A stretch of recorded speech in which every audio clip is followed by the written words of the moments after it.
Que hola, how's everybody doing? ¿Cómo están? Acuérdense, están en Miami, no speak Spanish, don't talking to me, in Miami, ¿ok? Ok, esta es una pelea de una semana muy especial, muy grande para ti. Now, hey, Jorge, Fight Week in Miami, man. Star of the sport, been in big fights, but Fight Week in Miami, does this one feel a little bit extra special for you? In so many ways, Angles. I feel redundant saying this, but I was here at that UFC event live, my first live event ever 20 years ago. I was 17, about to turn 18, so that means I could become a professional. So I didn't know all the details of it, but I knew what this lifestyle would entail, you know?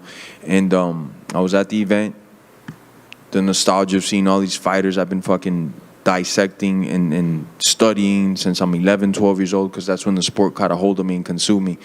So it took a while, and then after that left all that euphoria, and I was able to like analyze what was happening and the speed and the techniques and the movement and the endurance. I looked over to my boy and I said, man, not only can I do this, but I'll bring the show eventually one day here. That eventually took 20 years, so it took me a little bit, but we're here. And a month after that UFC coming here to Miami, I literally turned professional, had my first bout. 50-something fights later, and 20 years, I'm still here, you know. So I can't totally describe what it feels like, but at the same time, I can't let that get to my head because it's just another fight, you know. When I went into Korea and I got in a plane and I went to a hotel and I fought, it was the same thing that I'm gonna do now. If I let myself get ahead of myself and start thinking all this other stuff, things, you know, might not go as well. So I just gotta stay cold, calculated, and violent. That's kind of what I want to ask you next. I mean, is that almost a challenge for you, right? Because I know you want to, you want to balance your time out here, right? I mean, you're a star here. You want to give people a show. You got business. I mean, you got a lot going on in Miami, right? And I know you want to soak this moment in also. But is it almost difficult to strike that right middle balance to make it just another fight? I'm just greedy, man. You know, the last like month I've been extra greedy. I'm sure everybody's gonna be like, I could imagine, but believe me, you can't imagine how many ticket requests. People everywhere, you know, it's a lot, and the show hasn't come here in 20 years, so it's a lot. There's not even fans of mine, just fans of the sport that live here, that are combat addicts like me. Like, thank you for bringing the show here, you know, blah blah blah. So it's a lot, but at the same time, I'm just selfish right now. It's just I got to fight, and that's it, you know. Whether it was in England, Russia, South Korea, it's a fight, you know, and that's what I'm there to do. As far as what Gilbert presents in the cage, I mean, we know what his game is. I mean, I guess where do you rank him in terms of, the dangers that he presents to you, and how challenging is this matchup for you? Definitely a beast on the ground. He's not the best at getting the fight to the ground, and definitely hits hard and throws with like bad intentions, but he's not the best at setting it up. He's not the best at making traps, at playing with the distance, at really jotting down at that distance. So I would rank him dangerous in both the stand-up and the ground, but also at the same time a very fitting style for myself, you know. Nice. Last thing for me, I mean, obviously there's a lot of talk about the welterweight title picture. I mean, are you letting yourself think about that at all, or do you have to be careful not to? Because obviously you have a great history with the champion. It would be a phenomenal matchup, but we kind of know which way Dana has mentioned. I mean, are you thinking about that whole scenario as you enter this fight week? I never underestimate anybody that has 2 hands and 2 feet, but I don't stop thinking about also that after this fight, I'm going to England. I'm going to use that belt to beat it over Leon's head and then come back to this great country and defend that belt. So it's not something that I don't think of. It's in the back of my mind, definitely. But first is Gilbert. Eliminate him in an impressive fashion, and there'll be talk of nobody else fighting for nothing else but me, you know. Last I checked, UFC's a pay-per-view selling business. Bitch-ass Colby ain't never broke 300,000 pay-per-views in his life except when he fought me. Leon's not a pay-per-view draw. All of a sudden, what, they're just putting on events to put him on? I don't think so, you know. So as long as I do my job Saturday, everything else will fall into place. Jorge, you're a promoter now, so were you kind of surprised as a promoter that Dana was so adamant Colby's getting the next shot before this fight had even played out? Because he could say, well, we'll have to see, and then that builds this fight even more. I think just setting the pedestal way higher for me, man. They just want me to do some epic-ass game-bred Miami shit, you know, on Gilbert's face, and then that's it, you know. The tidal wave of that night is going to foreshadow anything else that I think is going on. You know, obviously, I'm going to be rooting and advocating for myself over everybody, especially this fucking cop-culling, cupcake-eating-ass bitch, but, you know, that's whatever. It's kind of a weird one, right? Because here we are, we're talking about, hey, spectacular knockout, title shot. But then you said yourself on the Countdown show that, hey, if you can't beat Gilbert, that might sort of show where you are in the sport currently. So would you consider this a crossroads fight, or would you consider this a stakes or high fight? What are you looking at this fight as? It's not no diss on Gilbert or nothing. I just feel like throughout my whole career I would always match up very well with him, and at any point in my career I could beat this guy. Stylistic, of course, and I am coming off 3 losses. One of those losses had rather interesting circumstances. I took a fight in 6-day notice. I flew all the way to Abu Dhabi. I lost 20 pounds. And I'm not taking that away from Usman because he still beat me and he still had to prepare for me in just 6 days. So it's not that I don't take that one into credit, but it's also like those were interesting circumstances. And then I suffered 2 more losses after that. So if I suffer a 4th, it's a lot of evaluation has to take place. So I'm not going in there thinking this is my last fight. But, with the emotions running and all this and that and 4 losses in a row, I've also been in the sport 20 years. I got 50-something fights. I got more knockouts than these guys got fights. You could go look at my record. I think I got like 17 knockouts right now. A lot of these guys are barely reaching 12, 13 fights, and they're in the UFC in the top 5. So it's a rather long journey, and my body does have a lot of wear and tear on it. Whether I get on the microphone and talk about it like these other bitches do, and this is hurting in my knees, this, that. I got the same injuries. It's just I'm a man. I'm going to keep it to myself. And plus, I'm not going to expose it to the world for the world to know what's wrong or right, I just feel that I just got to go out there and do my job Saturday. You're curious what your take is on Kamaru Usman and where he's at. And by the way, to rephrase Morgan, I currently got 3 felonies because this bitch Colby says I gave him a brain injury. So how the fuck is he gonna fight for any title? Is what I want to know. Like how could you? The UFC's gonna get sued if that guy goes in there and something like that happens, right? Because supposedly, allegedly, as I didn't do shit. He says I gave him a brain injury. I didn't do shit though. I wanted to ask you about that. There was a lot of allegeds about that day. Allegedly, you're wearing a COVID mask. Is that true? Everybody knows I don't wear no COVID mask. So there we go. That's bullshit right there, bro. Allegedly, it couldn't have happened. Allegedly this, allegedly that. Right here. Do you think it would be wise if Colby went to the fights on Saturday? Of course, man. He's a attention-seeking ass whore. He's gonna be there. He's gonna, from 100 feet away and 20 security guards, he's gonna be saying all types of crazy shit that he's the king of this and that. He's only the king of calling cops and sucking cock. So Well, we asked him if he would be there when he was giving an interview in London. He said maybe I won't be there. So do you even think he would be allowed to enter the arena? I don't give a flying fuck. All I know is that he has a restraining order on me. I have to stay 100 feet from this individual. Still, I don't even know why. Why he would put such a thing on me, because I'm like the coolest guy. So I'm like, my mind is still blown of why he has a restraining order on me, and then he's claiming he's the king of I don't know what, but whatever. It's been the first time we've got to speak to you since Game Bred Boxing. So as the promoter, how did everything go? Smoothly? Amazing, from top to bottom, amazing. It's the fruition of seeing the card up here in my head, because it all starts up here. Me and my team start dissecting, saying who's gonna fight who, this and that. Then it actually gets materialized into paper, and then these contract bouts get sent out, and then actually the card comes to full fruition where it's live to see, and these fights are taking place. It's just mind-blowing. It's fucking mind-blowing. A lot of these fights were better than I thought in my own mind, and obviously I'm going to be rooting for the fights to be at their best, and a lot of these fights exceeded my own expectations, so great event. It's our 4th boxing event. I think it took off amazingly. I just want to open up these doors and platforms so all these up-and-coming, young fighters to come get their money and their shine on. What did you make of Anthony Pettis beating Roy Jones Jr.? I don't think many people saw that coming.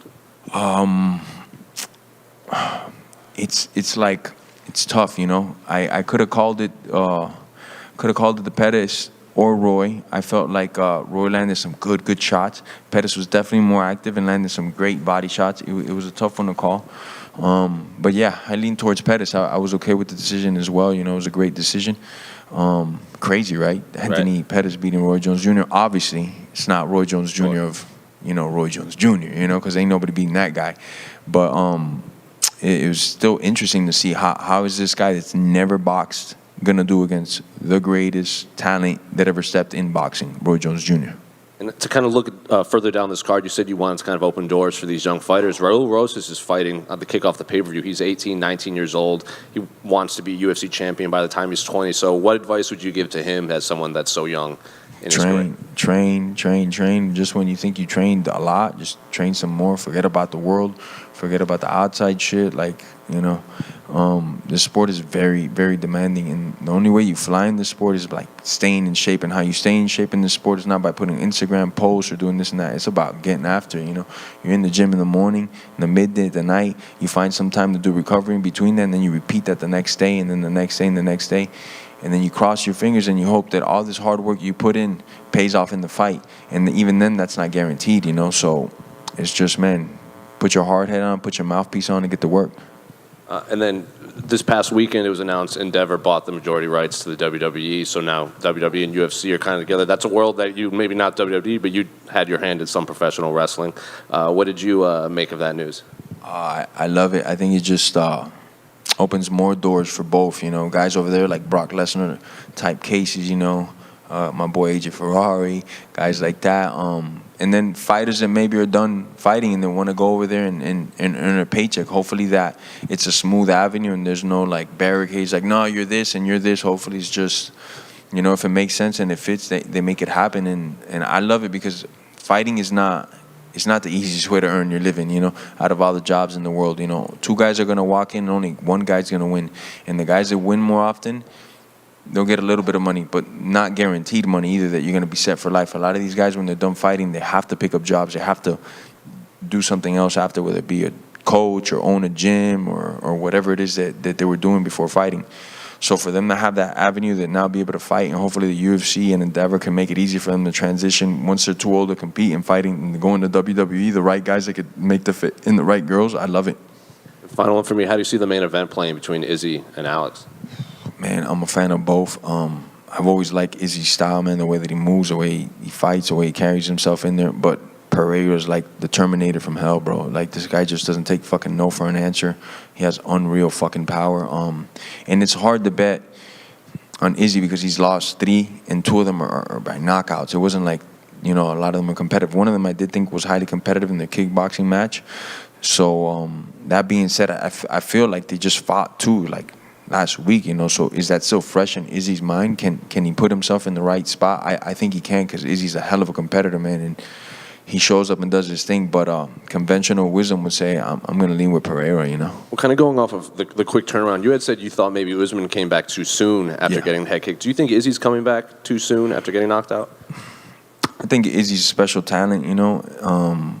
But yeah, a big part of me does believe that, you know, and I come, my trainers are a little bit more old school where they want you to take a minimum of 6 months to a year after a knockout loss to let your brain heal, let your mind get right, let your spirit get back in the right place. So I don't know, you know, I would say a little bit early, but Izzy's Izzy, man. He's the dude that if somebody's going to do it, it's probably going to be him. Jorge over here. Mr. 305, man, Yes, what's sir. up? What's up, Sports man? betting legalization in Florida has been a huge topic. Curious on your take and whether it's something that needs to get legalized in Florida. Online betting? Sports betting in general. I think so, right? Like, why not? You know, I think they're probably just working out the kinks on how to tax who, what, and where, and that shit will be up and running for everybody. It just makes sense. I mean, it's part of the culture. Facts. Speaking of betting, you're the biggest underdog you've been, and Yes, you're sir. in front of your hometown in Miami. Yes, sir. Do you embrace this opportunity as the underdog? Oh, we're gonna clean Vegas out, you know. And by we, I mean all of you, because I can't bet on that, as we all know. But a lot of you motherfuckers are gonna clean Vegas out. It won't be the first or the last time I clean Vegas out. I've cleaned them out many fucking times and cashed out. Not me, but individuals. So we're gonna clean fucking Vegas's clock right now. And I love to do it, man, because they're the pros and I'm just some Joe, right? So let's do it. And last one. Drake has been known to put some big money bets on you. Have you heard anything about him betting on you again this weekend? I heard he betted his soul. I'm joking, man. I don't know. I have no idea. Drake does put massive bets, man, and I love it that he shows that support and that he would even like broadcast it, like, "Hey, man, my money's on so and so," because there's nothing more real than put your money where your mouth is, right? So shout out to Drake for ever believing in me and thinking of me, and just the amount of exposure I get from him watching my fight and placing on me. It's crazy, man. Yes, sir. Jorge, back here. A couple questions in Spanish. Do that. Sí, señor. Bueno, estamos aquí en Miami, aquí se habla español. ¿Cómo te sientes? Si tuvieras que describir las sensaciones que tienes en este momento por pelear en Miami, ¿con qué sensación lo describirías? Bipolar sería la primera palabra, mi hermano. Tengo que ser un asesino frío como he sido mi vida entera. Cuando he ido a Japón, cuando he ido a Costa Rica, cuando he peleado en todas las partes del mundo que yo he peleado, no importa quién estaba enfrente, lo único que importa es la persona que está enfrente mía y las emociones como yo la controlo. Una gran parte de eso es haciendo esto ahora cuando yo peleé el sábado. La otra parte es, tengo que dar un show para la ciudad mía, pero tengo que hacerlo a través de peleando y mantenerme frío como un asesino. Como te dije, bipolar son las emociones. ¿Cómo esperas que sea ese recibimiento de la arena? ¿Estás emocionado por lo que puede representar la gente? Una arena que te viene prácticamente a apoyar a ti, porque si bien Gilbert también vive aquí en Florida, no se compara el hecho de que te criaste aquí y que saliste de la calle de Hialeah y ahora estás aquí en la arena más importante de la ciudad. No se compara absolutamente en nada. Eso va a ser como 9 años y el 4 de julio combinado con un poco más. La gente va a aprender el cielo. Y yo creo que se van a ver loco, va a ser como una bomba, fue estallada ahí. Y eso me va a encantar, yo voy a coger toda esa energía, la voy a absorber, pero como un caballo, voy a tener mis blinders on y a competir. Ya para terminar, hubo mucha gente que en las redes sociales, sobre todo la comunidad latina, que se vio quizás afectada sentimentalmente cuando dijiste que esta podía ser quizás tu última oportunidad o que si perdías quizás podías ya call it a quit. ¿Qué le dirías a toda esa gente que en las redes sociales se hizo sentir, que estaba quizás triste, salió esa parte sentimental de la fanaticada, bueno, quizás por creer que puede ser tu última pelea en el UFC? En primero, yo adoro a mi comunidad latina porque ganando o perdiendo es lo que más duro estaban conmigo. Desde el patio fueron los que me encontraron y estaban conmigo y decían, ese es el gallo, los otros sean de Centroamérica, de Sudamérica, del Caribe. La gente que más me ha apoyado y me sigue apoyando y una gran parte de mi carrera, que yo estoy aquí en Miami mismo, en el show es por mi comunidad latina. Me siento como que tengo que hacer mucho para esta pelea. Y esto no viene sobre noche ni hace un mes. Yo me vengo preparando para este combate nomás 4 o 5 meses para darle todo lo que yo tenga. Y los comentarios que me voy a retirar, bueno, tengo 3 perdidas seguidas. Si fuera la cuarta, tengo que evaluar mucho de mi carrera, de mi físico, de mi mente. Yo me siento mejor que cualquier otra pelea llegando a este momento. Pero al fin del día la pelea es lo que cuenta. Diciendo eso también, mi gente también no puede ser muy egoísta. Tengo 20 años en la carrera, tengo 52 peleas, tengo más knockouts que esta gente tiene en peleas. Si tú ves el récord mío, tengo como 17 knockouts. Y entre las 5 mejores, 10 mejores del mundo, esta gente ni tienen 17 peleas. El día que eso venga yo voy a llorar más que cualquiera, el que más afectado va a estar yo, pero yo sé que mi comunidad latina va a estar conmigo en las próximas cosas que yo haga y eso va a ser promoviendo las peleas, encontrando el próximo Jorge Masvidal y exponiéndolo al mundo. Cuando el día ese venga, que no va a ser abril 8, porque yo lo sé, lo siento en mi corazón, será un día difícil para todos los otros, pero mi gente latina siempre va a estar conmigo, pero yo te prometo, abril 8 no me estoy retirando. Gracias. Suerte, Sí, hermano. señor. Gracias, hermano. Bendiciones. Jorge, looking Hermano. good. I want to ask you, Jorge, there you go. This is Miami, right? This is your home city. You had told me that, at some point maybe this was a dream and it could have not happened. You've been fighting for a really long time. It's finally here. Really long time. As you mentioned, 50 plus fights. And I just want to know, how refreshing is it to get this at this point of your career? It almost feels like a shot of energy, right? A shot of cafecito. I see it in your face. You look happy. You look very at home.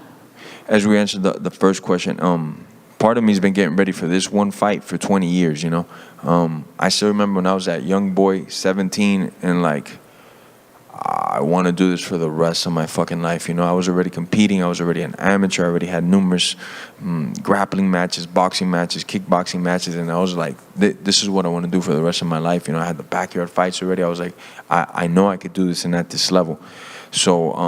It took 20 years to get ready for this level, and I couldn't be in a better place. I couldn't imagine being in a better place. Truly, I fought in MSG and President Trump was cage side. The Rock was giving me the belt, you know, my favorite action star, and my favorite fighter of all time, Roberto Duran, walked out with me.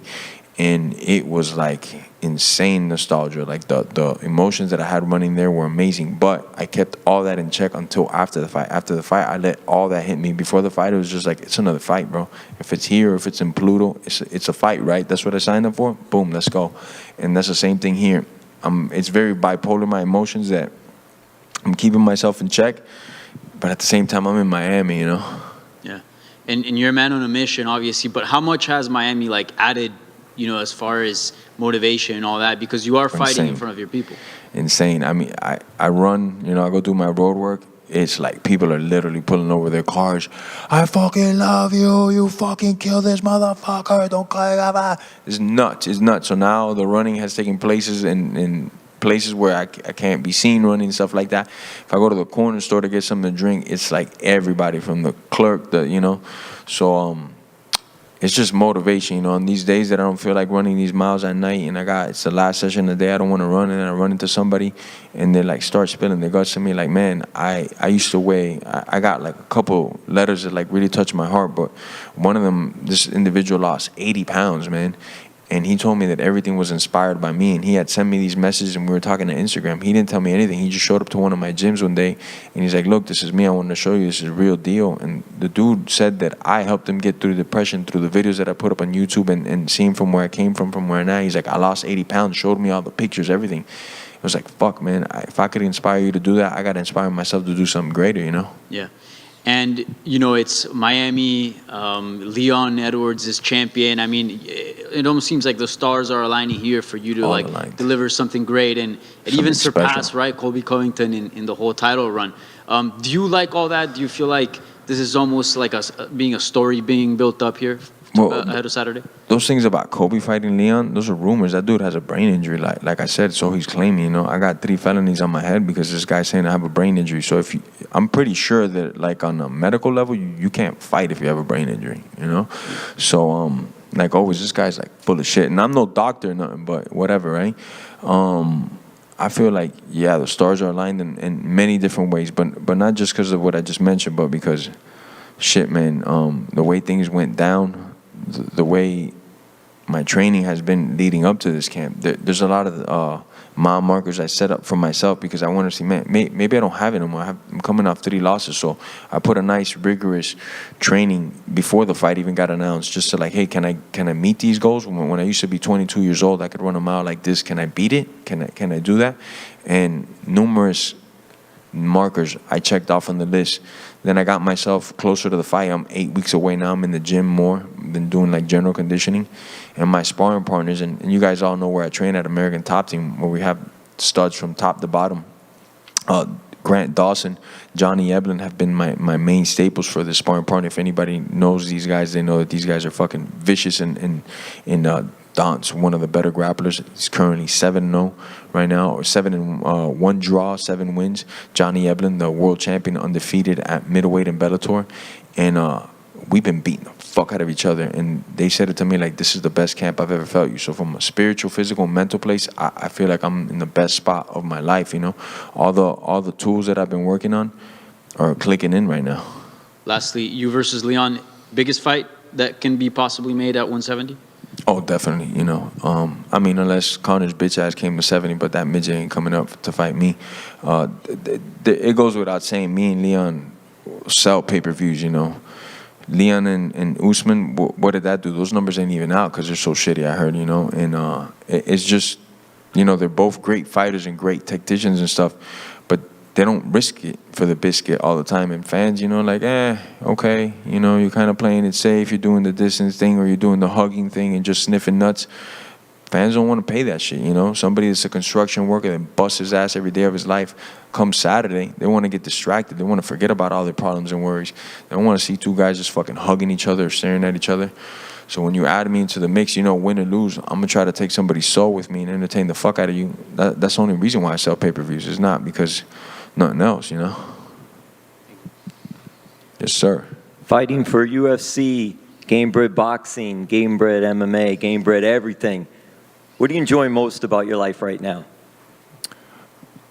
Competing, training, like I said, on a pro level, I've been at this for 20 years, but I started young, you know, in and out, because I would get in trouble. My mom would be like, no, we're taking you out of these martial arts programs. So I would say officially I started more like around 11, 12 years old. But since like 7 years old, I was in this. And, you know, I feel like it keeps me young, it keeps me hungry, and it also humbles me a lot, you know.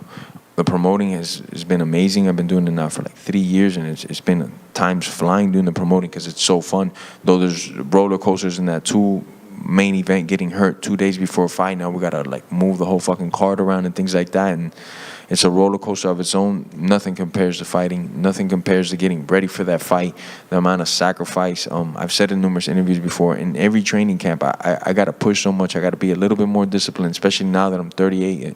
Back then, I would sleep on the constant 4 to 5 hours and feel great. Now, if I don't get like 7 hours and a half of sleep minimum, I don't feel that good. So now my discipline has gone up, and in my discipline going up, I think I've become like a slightly better person. You know, I'm going to sleep earlier. I'm waking up earlier. I'm doing workouts. I'm eating cleaner, just all for that one and final goal to get my hand raised on Saturday.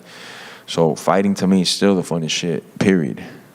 And lastly, from me, do we have any special guest celebrities, athletes that you know of that are going to be coming out Saturday for your support? All of them.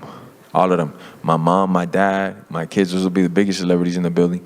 But aside from them, all of them, you know. I'm Miami, and more than anything, it's easy to sell combat nowadays, you know. Who doesn't want to watch a fight, you know? You could be on your way to the Super Bowl or the soccer final championships. A fight breaks out in the parking lot, you're going to stop and turn. Now you're talking about you got badasses that did this their whole life. This is all they train for is combat, and it's here in Miami where everybody wants to be here because we got the greatest city in the world, because we got the greatest policies in the world, and people could live here free. Everybody's here in Miami now, especially since Corona. The whole world got to see, like, man, Miami's a place to be at because of our freedom, our liberty that we give to our citizens here. So everybody will be there. And if they're not there, I mean, they're probably getting it on pay-per-view. Jorge, over here. Just one last quick question. Yes, you know, you're the king of Miami, man. Never been to Miami myself. You know, where do I need to go eat? Where do I need to go gamble? What are you trying to eat? Anything, wherever your best spot is. What's anything? I mean, what you want, like hamburger? Best taco. Best taco? Chris, what's the name of that spot that we just found the other day? No, that's not the name. Coyo Taco's pretty damn good too, and La Taqueria Mombi is pretty good. It's right here in Design District. Coyo Taco, you can't go wrong with them. They're phenomenal. But if you're in Miami, you got to just eat like mainly Latin food, because we got the best Latin food in the country, you know. Peruvian food here is amazing. The Cuban food here is second to none. We make the best Cuban and Peruvian food because we have so many immigrants and people that come straight from there and set up shop here and cook. We got some pretty good steakhouses as well, brother, so it just depends what you want to eat, man. Yes, sir. Yes, sir. Thank you, fellas.